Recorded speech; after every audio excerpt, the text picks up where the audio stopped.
Okay, welcome back. I am Coach Malik Hall. And yes, this is the birthday edition. Thank you to all of the birthday shout outs. Normally, I'm not doing much for my birthday other than game planning or trying to get a W. And so, as my wife and my sister reminded me, I have to find individual wins. Because the team aspect of it is my family now. Or the Catch Up with Coach family. So, I thought, what better way to celebrate for me than to do a live episode of Catch Up with Coach. A lot has happened. I did not get a chance to catch up with my guy, Simon. Simon will be coming on. His name is Simon. I just, whatever. Simon, he is my pizza guy. And so for those who want to know, well, Coach, what's a pizza? Well, pizza is the game. Pepperonis is the line.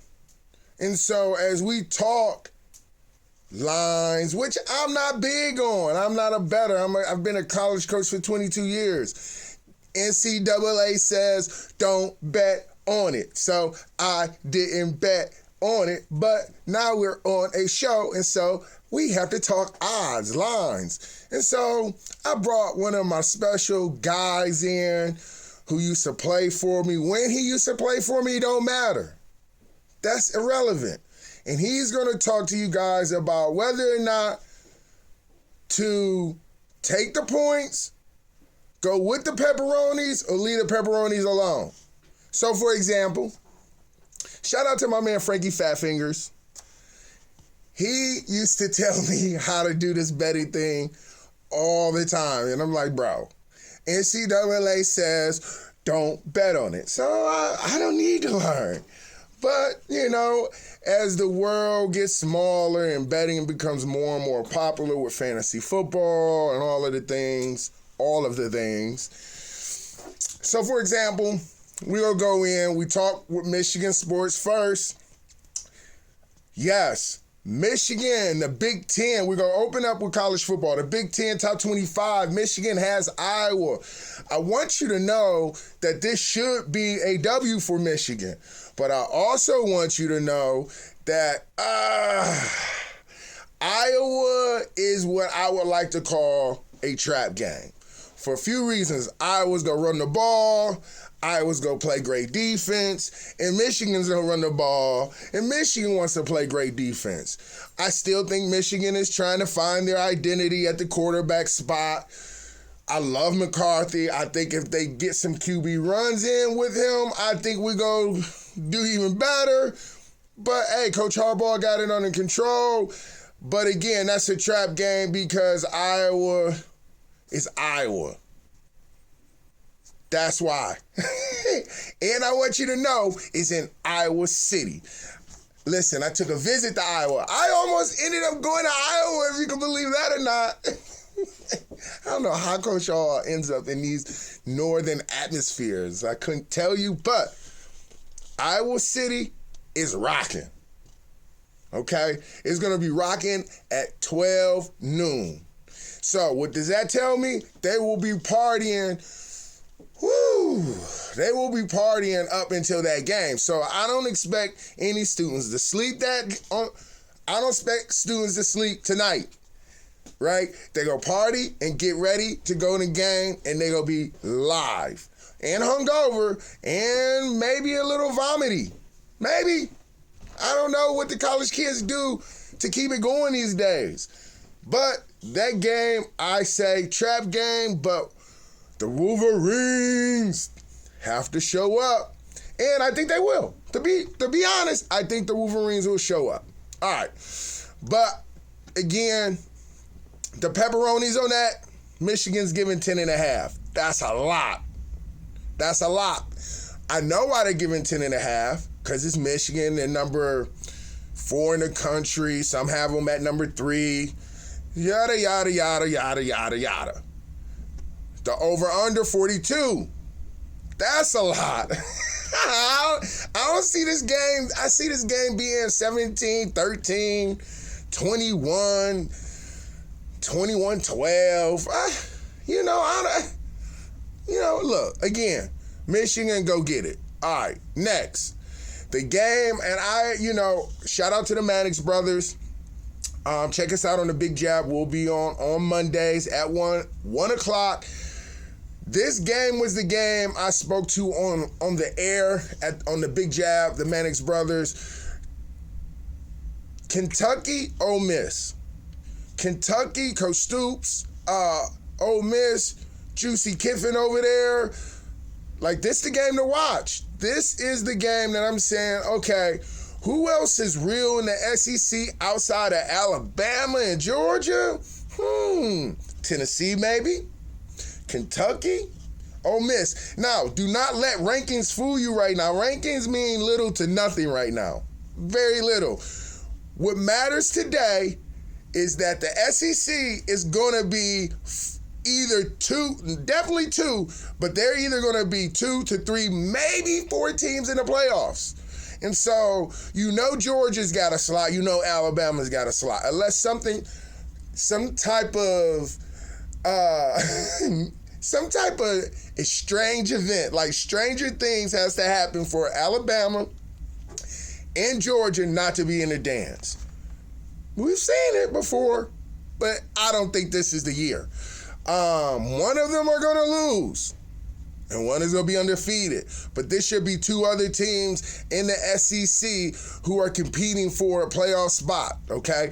And so that's why the Kentucky-Ole Miss game is big right now. So if you want to know, okay, right now, Ole Miss -7 pepperonis. The over-under 54.5. That might move a little bit before tomorrow. That's a noon start as well on ESPN. All right, okay. We're only going top 25. Oklahoma, TCU. I expect Oklahoma to get it done, period.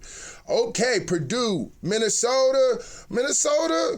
Hey, shout out to Coach Flick over there. No, is that Coach Flick still? It doesn't matter. Minnesota not messing around. That's all I can say to you.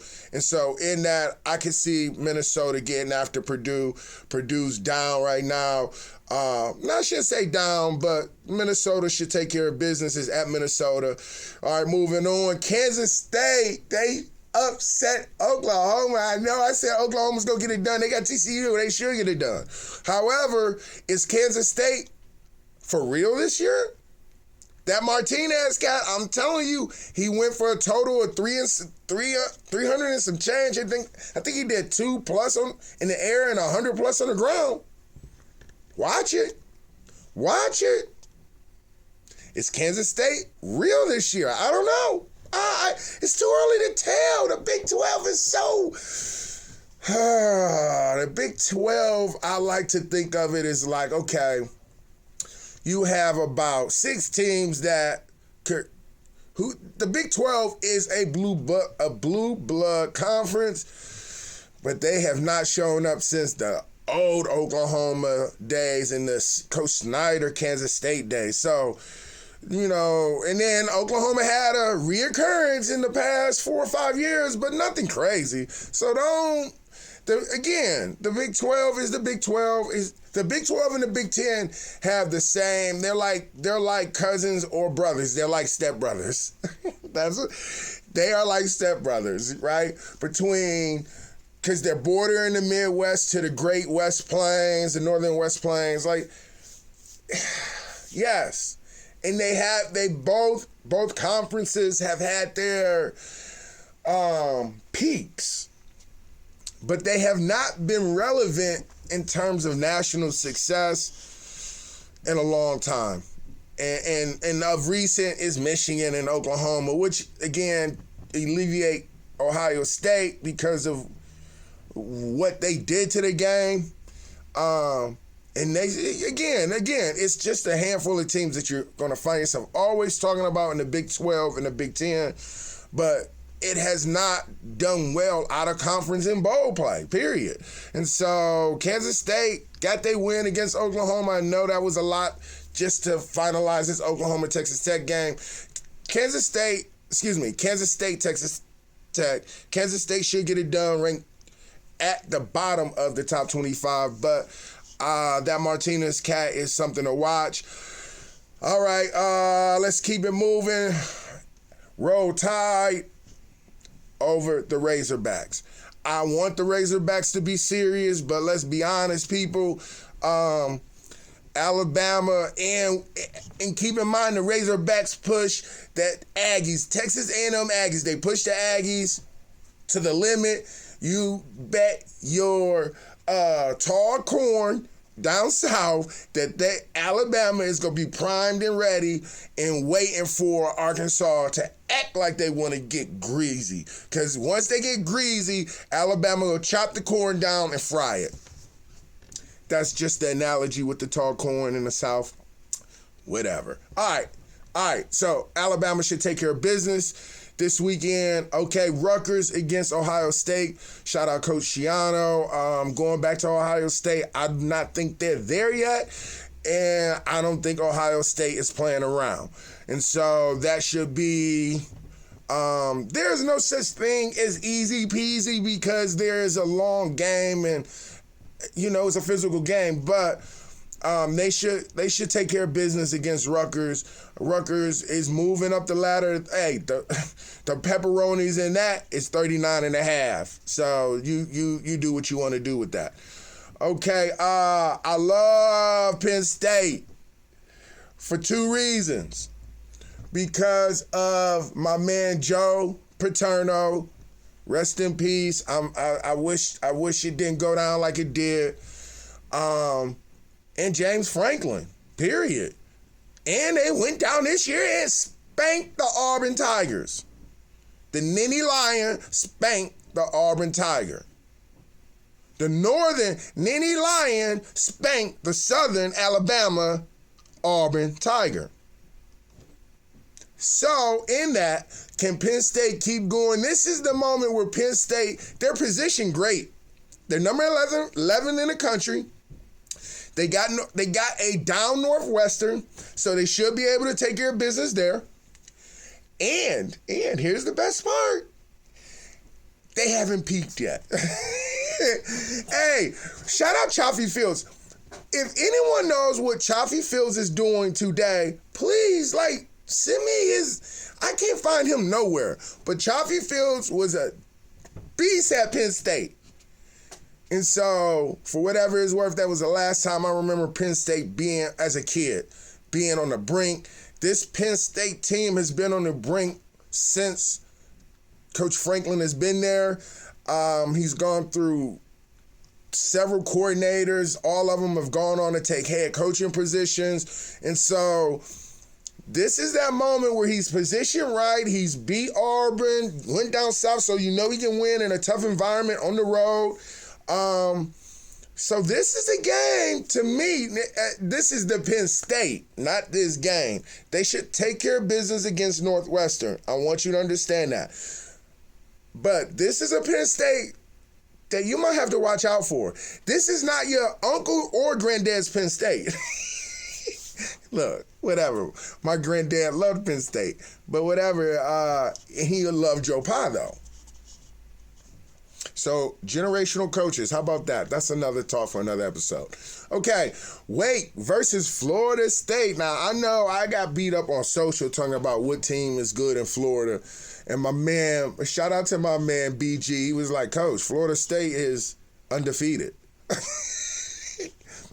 Oh, well, my bad. No disrespect to Florida. But we going to find out because I think Wake Forest is a better team. I just do. So this will be a telltale. Shout out to Coach Cohen. Getting it, look, if Wake Forest has to rebound, taking a loss to Florida State after losing to Clemson, it will just put a stamp on them of not being a contender. And I have them being a contender, period. All right, moving on. Texas A&M against Mississippi State. Yes, yeah. I won't be surprised if Mississippi State beat Texas A&M. I've been very open about Texas A&M still is hurting from that black eye. It is what it is, and until they go through the whole season, and go through the season and win a bowl or get in the playoff, that's going to hover over on them all year, period. So, yeah, they should beat Mississippi State. Mississippi State is down. They're trying to, that's another program that hasn't stabilized themselves. Like, they've gone through 2 coaches in 4 years. And so when you think about where Mississippi State is, I don't like the word rebuilding, but they're reloading. All right, and so, but they will give Texas A&M a run for their money. This is SEC football. Nobody is afraid of nobody. It's playmakers and play mistakers. Which one are you? Okay, here we go. Georgia, the #1 dog in the country.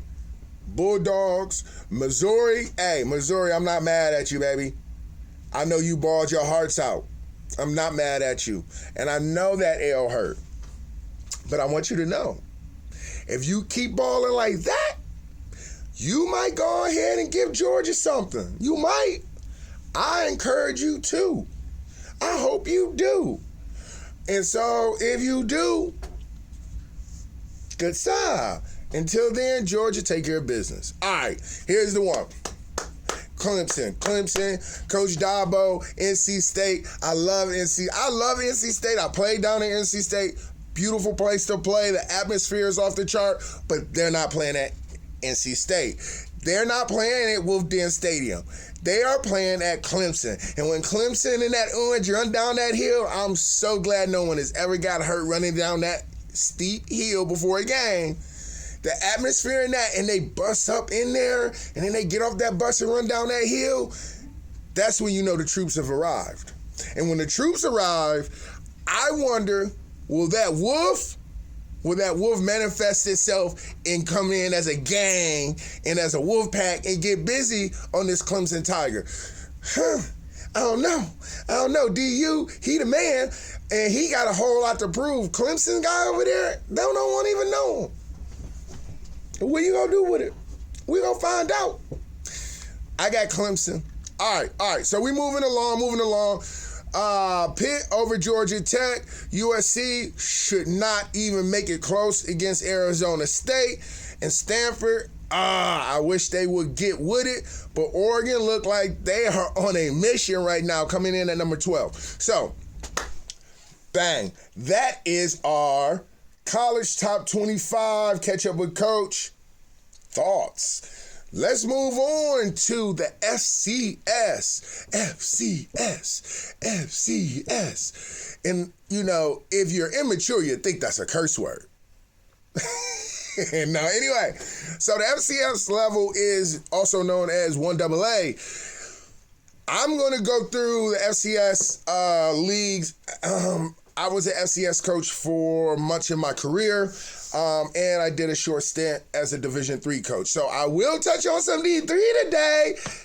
We got a big one. All right, here we go. Penn, Dartmouth, opening up the Ivy. Ooh, Dartmouth just took a tough loss to Sacred Heart, a Northeast Conference opponent.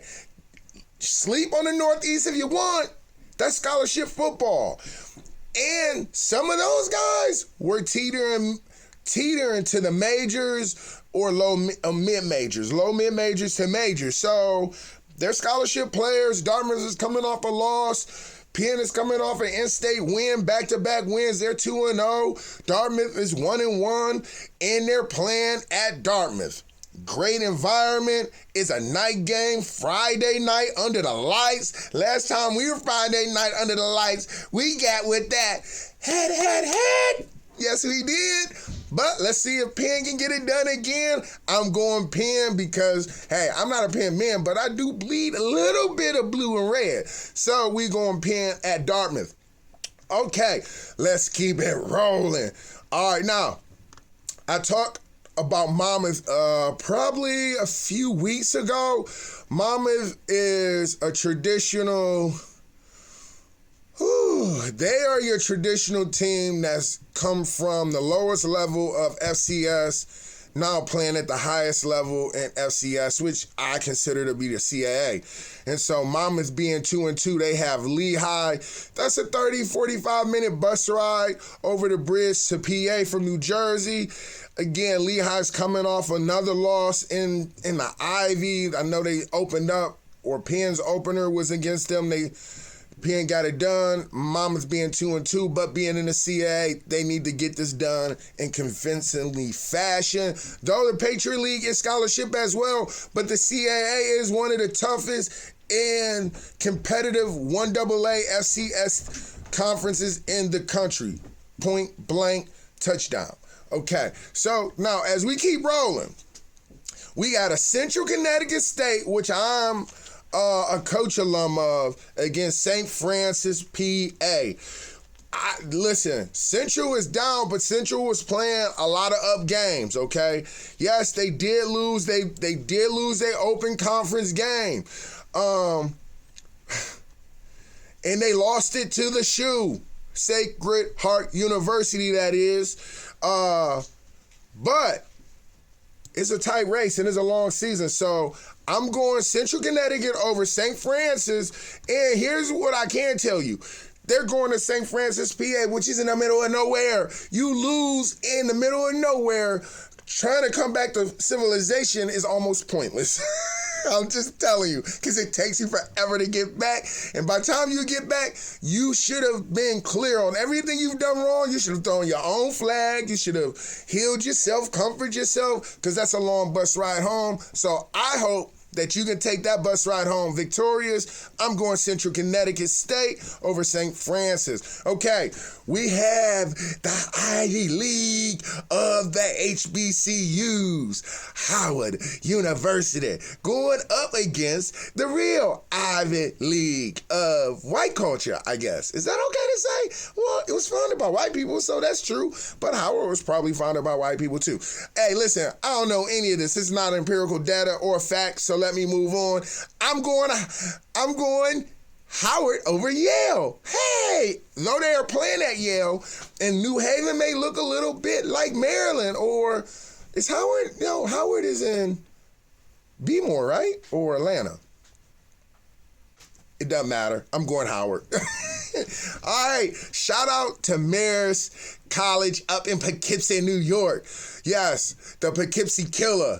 Y'all don't know nothing about that. The Poughkeepsie Tapes, y'all know nothing about that either? Well, I do. If Marist, they got a home game against St. Thomas. I know the head coach over there in Minnesota, St. Thomas, Minnesota. So I'm going Marist. I know both coaches' staff, but that 3-3 stuck with a monster is serious. And that's where I'm going.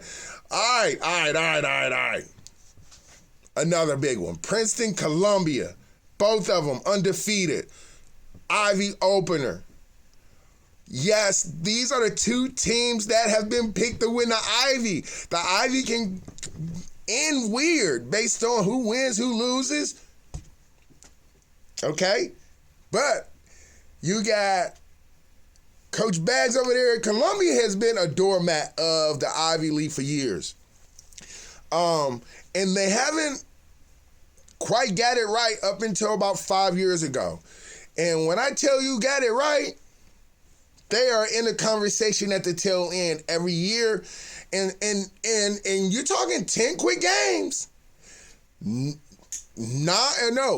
conference. So you got to figure it out in your 2 outings before you get in conference. And then these 8 games, they happen like that. And at the tail end, it's only 1, maybe 3 standing sometime. Like, we've had a 3-way tie, had a 2-way tie. All of them suck. But, hey, a winner's a winner. And so I wish these 2 teams the best. Princeton, Columbia is in Columbia. Columbia is in Manhattan. And it is in Harlem. They dump in Harlem. They play in Harlem. And so let's see if them Princeton boys, pinkies up, can come to Harlem and get it done.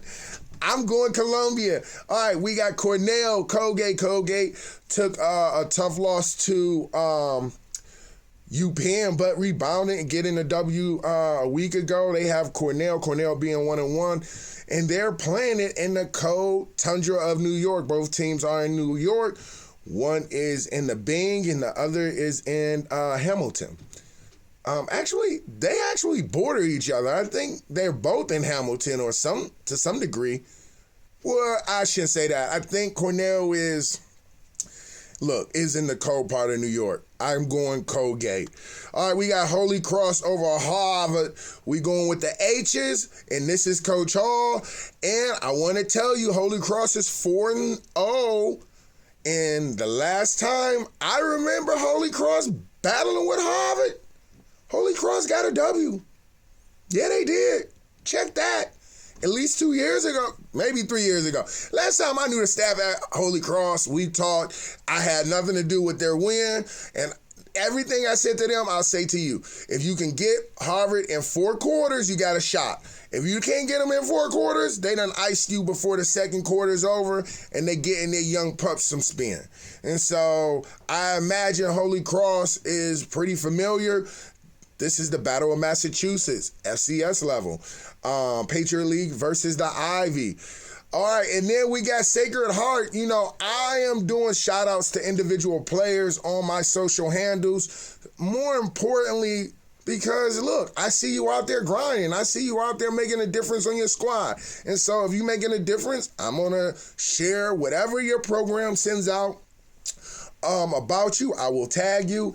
And I also will share it to your program, period. Like, I am in a I see you culture. I am in a let me pour into dudes who are doing it right culture. I am not going to retweet someone getting beat, although it's all relative, because if someone is getting money at receiver, someone getting beat. So that's not my point.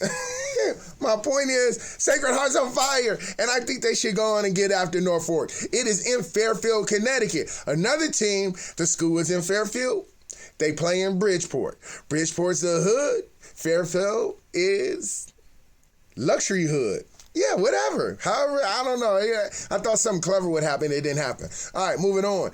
All right, yes. Now, this game we talked about on the Mannix Brothers, because this game was important because Maine got something to say. Villanova from Philadelphia coming up here to Bangor, Maine. It's a hard trip, long trip. Good news for Villanova, they catching UMaine in October or September. You catch UMaine in November, you got a real problem on your hands. The other good news for Villanova is UMaine is coming off a competitive loss to Boston College. Hopefully they did not get too beat up. And they can come out and perform and get this W. I'm going to go on a limb and say that Black Bear is hungry. And that wild Villanova cat got to travel north. Coach Stevens, first year. I'm going UMaine. Nova, they're 0-1 in conference, so they gotta come up here. They're a little wounded, but it's a different wound because it is a conference wound. Maine is wounded, which is a different wound because it's an ACC wound. So I think all things are not the same. And when I say, relatively speaking, to each of their opponent losses, I like Maine. All right, moving on. Fordham, another coach alum of Fordham University. They have Georgetown coming over to the Boogie Down. Skiggy, diggity, diggity, Bronx. All right, okay, yep, and I'm going Fordham University. Bronx should get that done. The Bronx should get that done. Fordham University get that done. That quarterback is over there slinging it. And we will close out our last few games of FCS. Okay. In this game, I'm talking about for two reasons. Bill and Mary and Stony Brook. Okay, so Bill and Mary, which is William and Mary, they're 3-1, coming off an opening loss in their conference. Stony Brook is 0-3, and I'm saying this is a pivotal game for Stony Brook to kind of right that ship and get it going in the right direction. 0-2 in conference is not a good start in the CAA. Coach Priori won, the head coach at Stony Brook. Is a playoff season coach. He was a perennial championship coach in the NESCAC at Trinity. And so I'm always, and I love the Peoria family on top of that. They're just good people. And for whatever it's worth, Coach London is good people too at William and Mary. I play with his son. And so I speak to the games that I'm vested in or connected to by one way or another person. Moving on, and that's really it. Wagner's playing Syracuse. I hate playing Syracuse when I was at Wagner. Wagner's 0-3. I hope they can come out of this healthy. But again, that's going to be a tough one to battle in. And so with that, guys, I just want to say stay healthy, stay prosperous, give great effort. This is Catch Up with Coach, the SCS 1AA edition. All right, now we'll move in and really just tackle one more conference. That conference that we're going to tackle really is going to be the NESCAC. I got clearance by my lawyer that I can talk NESCAC football. Now, because it's a delicate thing, it is a delicate thing. It is. It is. It's just so delicate. And I don't know what to do. I hate that it's so delicate. I'm getting a little emotional thinking about it. Let me get a little sip of coffee. All right. So we go talk NESCAC football. So we go, NESCAC is NESCAC. New England Small Athletic Conference. Yes, I am in New England. Yes, I live in Maine. Yes, Maine got something to say. So now, why is this game important, Coach? Or why are we talking D3 football? Because I want to talk D3 football, and it's my show. And all the sponsors don't like D3 football, so what? It's my show. So, in that, we're going to talk about the first bout of the CBB. What does that mean, Coach? Well, that's coats. Excuse me. It's not a coat. It's really, I think it's a donkey. But I think they call it a coat. I think Saddle Up, the Kobe Coats, is a horse. Okay? Anyway, CBB. That is a coat, a bobcat, and a bear. That by school is Kobe, Bates, Bowdoin. Bowdoin and Kobe came out the gate beating their opponents. Okay, so, Coach, what's the big deal with one win? Well, because this league only plays 9 solid games. They don't play any out-of-conference games. They don't play any cross-conference games. There's no, what do they call it? I don't know. No pregame here. No foreplay. This is, hey, you should have taken care of all of that before you came in the door. You should be ready to go. I don't mind that, actually. I really don't. But here we go. First off, let's talk Kobe. Because the game that we're going to talk about, unfortunately, is the first CBB round 1 game.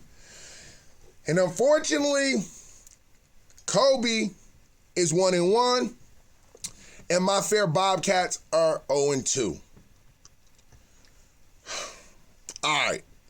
I haven't been conflicted in games in a long time like this. Actually, I've been conflicted all year. Let's start there.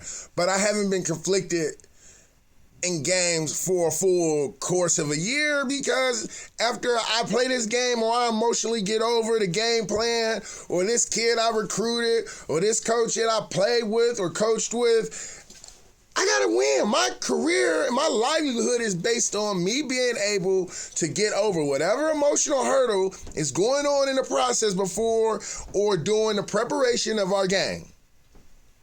I say that to say, one of my first captains, Coach Davis, is the defensive coordinator at Kobe. I coached him at Wagner College. He coached me at Wagner College, to be quite honest. If I think of it on a broader scale, that was my first time being a coordinator. That was the first time I think that he ever had a coach just cut him straight. Like, bro, you've been here longer than me. You played more games than I've seen on film of you being here, but you stay hurt. My job is to make sure you're not hurt and to make sure that I do right by you. That was the kind of conversation that we had. And for whatever it's worth, our defense soared to the top at number one. He became the team captain. And we had a lot of fights. A lot of fights. Because he was my middle linebacker and I was a coordinator. So I explained to him back then, like, bro, you my quarterback. If me and you can't have words or you can't come to the sideline and say what you need to say, this is not an offense. We a defense. This is with passion, emotion, and volume. Offensively, there are glasses on. Okay, let us take a look here. We're going to call 26 power. So he would come to the sideline, coach, stop all the coverage, go after him. All right. Talk to your DBs. I'm going to talk to the D-line and the linebacker. We had a great relationship. Fast forward, I become a head coach, and I hired him to be my defensive coordinator. Now, he goes out and beats a Williams. Shout out Coach Cosgrove, who is the head coach at Kobe. He goes out and beat Williams, holds Williams to 14 points, and then he goes up against a Trinity Rooster. I'll be. Shh. We're hunting this Trinity Rooster. They came up empty-handed, but I think they pushed Trinity further than I expected, and I think what Trinity expected. Losing a game 7-19. And so now, this is game one against Bates, who is 0-2. They have some dynamic players. We don't get into names just for the sake. My lawyer said I could not get into names. Now, that shit is hype. So we're going to follow instructions. Okay? All right, so to that point, Bates is 0-2. This is a night game. The NESCAC is not known for night games. And so this could open it up. If Bates can get this one done, which I want them to get this done. And because I have not beat Kobe, even when I was a head coach at Bates, I came up over against Kobe. I'm a little salty that they went in and they got not my defensive coordinator, my old defensive coordinator getting it done out there. If I had to be honest, I'm salty about it. And it's like salty and sweet peanut butter. I'm a peanut butter guy. It's like sweet and salty. I'm salty about it, but then again, it's kind of sweet. Then it's kind of salty. Then it's kind of sweet. I want the best for all parties, but that's not real because it has to be a winner and it has to be a loser. That's the way of competition, and that's the way of NESCAC football. We don't play no stinking thighs around here, man. This is not the NFL. So, Bates, go get it. Good luck. I wish y'all the best. If y'all get it done, now the CBB, first off, the CBB is a small little award inside the conference. Right now, Kobe, this is a huge game for the pursuit of the NESCAC. And this will also put a win on the shelf because they play Bowdoin at the end of the year. Now, we talked about it. Kobe, Bates, go get it done. I'm conflicted. I want y'all to get it. I want y'all to win. I want y'all to get back on track and try to compete for the CAC. We called it the Nescac. The Cat, you know what I mean? The Cadillac. The cat chip. Anyway, so shout out to Kobe Bates, round 1 of the CBB. I wish you guys all the best. Be safe. And go hard. Empty the tank. It's time to eat. Empty all tanks. Walk away empty. No matter what you do, walk away empty. All right. That is Nescac developing news. And as I close it out, the other game to keep an eye out for, I talked to you about it, and it was Bowdoin. And because Bowdoin is playing, let's see who they got. They beat, talk about irony. They beat Hamilton 41-13, week 1. Then they come back at Williams and lose to Williams 14-24, which was the score Williams lost to against Kobe. Now they're playing a 2-0 Middlebury. If they can beat the 2-0 Middlebury, hear me out. Tufts is 1-1. They beat Tufts. Now they have Bates. Now Bates can equal this whole thing out. If Bates gets this one tonight, Kobe has to be Bates for the CBB to be one of those games at the end, baby. I love photo finish. I love it. It's hard to win. It's hard to finish. But it is okay to win. And so I wish the CBB health, prosperity, and healthy competition. Because without that, no scores being taken. It's just for fun. So this is Catch Up with Coach, the Friday pregame. Happy birthday to Coach Hall. Thanks to everybody who shouted me out social, who've texted me, who've called me, and emailed me and sent me even snail mail. Thank you to those who believe in snail mail. Snail mail is something special about snail mail. It means you put your effort in to write a note, to write an address, to lick and put the stamp on it. Thank you. I love you. And this is Catch Up with Coach. Until next time, peace. Mommy! Done.